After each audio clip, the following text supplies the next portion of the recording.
పై విచారణ చేయుచు దానిని కాయుడి. మీకు అప్పగింపబడిన వారిపైన ప్రభువులైనట్టుండక మందకు మాదిరులుగా ఉండుడి. ప్రధాన కాపరి ప్రత్యక్షమైనప్పుడు మీరు వాడబారని మహిమ కిరీటము పొందుదురు.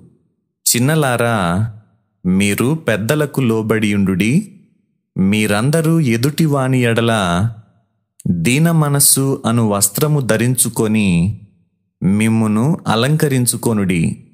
దేవుడు అహంకారులను ఎదిరించి దీనులకు కృప అనుగ్రహించును.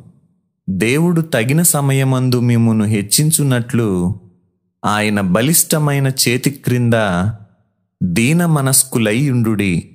ఆయన మిమ్మును గూర్చి చింతించుచున్నాడు గనుక మీ చింత యావత్తు ఆయన మీద వేయుడి. నిబ్బరమైన బుద్ధి గలవారై మెలకువగా ఉండుడి.